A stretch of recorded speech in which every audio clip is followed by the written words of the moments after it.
Hello everyone, in this video we will try to understand next section, that is section number 75 of the Bharatiya Nyaya Samhita 2023, title is sexual harassment. बात करें sexual harassment की तो इसकी definition कैसे हम इसे ले सकते हैं. Sexual harassment means any unwanted behaviour of A sexual nature that makes a person feel uncomfortable, unsafe, embarrassed और थ्रेटन. किसी भी व्यक्ति के द्वारा कुछ ऐसा गेस्चर करना toward that different person, toward another person, जिससे जो दूसरा व्यक्ति है वो अनसेफ फील करे, एम्बेरेस्ड फील करे, इनसिक्योर फील करे, थ्रेटन फील करे, एम्बेरेस्ड फील करे, अनकंफर्टेबल फील करे. तो वैसी परिस्थिति में ये अगर ये क्लियरली प्रूफ हो जाता है कि उसने इनमें से कोई सा भी एक्ट किया था, तो ये मान लिया जाएगा कि that person is guilty of the offence of sexual harassment. इसमें 3 सेक्शन है, तीनों अलग अलग प्रोविजन हमें बताते हैं. Let's try to read it out what it actually wants to say. जिसमें सबसे पहला कहता है a man committing any of the following acts. अगर कोई भी आदमी है इनमें से कोई भी एक्ट करता है तो ये मान लिया जाएगा कि उसने सेक्सुअल हैरेसमेंट का ऑफेंस कमिट किया है और फिर उसको बीएनएस के अकॉर्डिंग पनिशमेंट मिलेगी. कौन कौन सा एक्ट है? फर्स्ट, फिजिकल कॉन्टैक्ट, यानी कि किसी को छूता है and advances involving unwelcome and explicit यहाँ पे means clearly where there is no room left for the doubt. ठीक है, कि जहां पर शंका ना बचे, ये पता चल जाए कि हाँ वो व्यक्ति है, इनमें से उसने कोई ना कोई एक्ट तो किया है. ठीक है, तो ये प्रूफ हो जाए, ठीक है, तो वो व्यक्ति मान लिया जाएगा कि उसने सेक्सुअल हैरेसमेंट का ऑफेंस कमिट किया है. तो एक्सप्लिसिट यहाँ पे मीन्स क्लियरली, और ओवरच्योर मीन्स अटेम्प्ट टू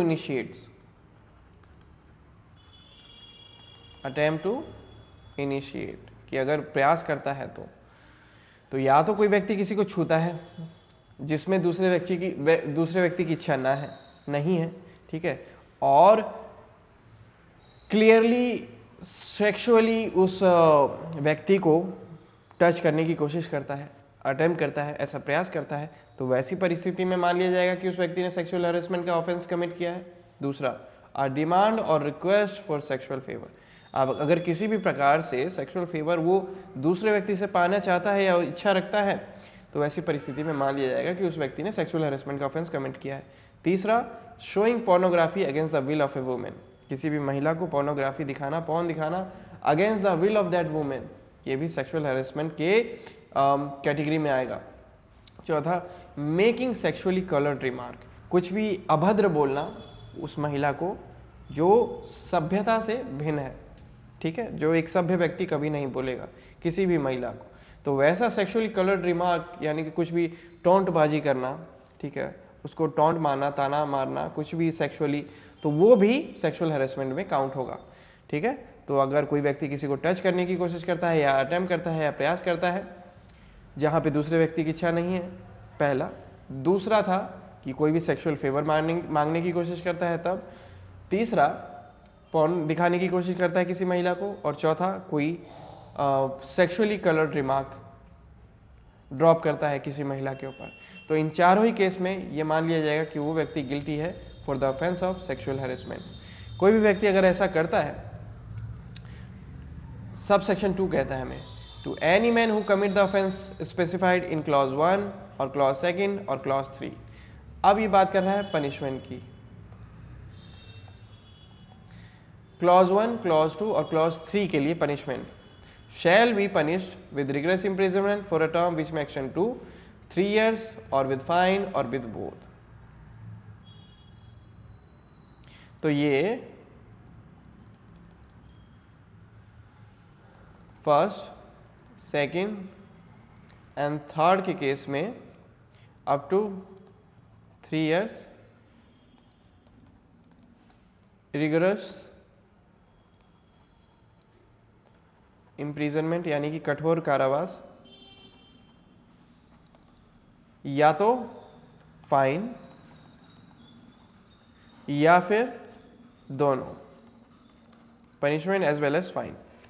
तो फर्स्ट, सेकंड एंड थर्ड के केस में उसको ज़्यादा से ज़्यादा 3 साल तक की सजा हो सकती है, या फिर फाइन उस पर इंप्लीमेंट किया जा सकता है, या फिर दोनों ही उसके ऊपर इम्पोज किया जा सकता है.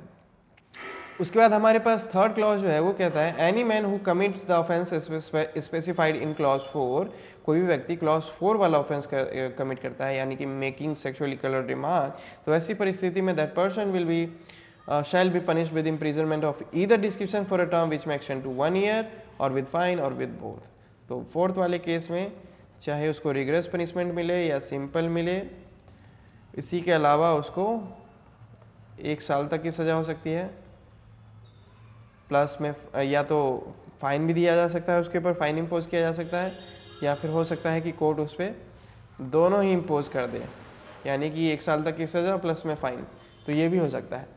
चौथे को लाइट इसलिए रखा गया है क्योंकि पहले में ये तीनों ज़्यादा सीरियस मानती है कोर्ट, ठीक है। कुछ कहना मुंह से और कुछ कहना, और एक तरफ है कुछ दिखाना, कुछ मांग लेना जो कतई उचित नहीं है, और किसी को टच करना, तो ये तीनों कंपैरेटिवली इससे ज़्यादा सीरियस माने गए हैं। यहाँ पर पनिशमेंट से ही हमें समझ में आता है। तो वैसी परिस्थिति में अगर कोई फर्स्ट सेकंड थर्ड कमिट करता है तो वो 3 साल तक की सजा या फिर फाइन या फिर दोनों, और चौथे वाले केस में 1 साल तक की सजा, फाइन या फिर दोनों। तो this was section 75। I hope समझ में आया हो। We will discuss next section in our next video. Till then have a good time. Bye bye. Thank you.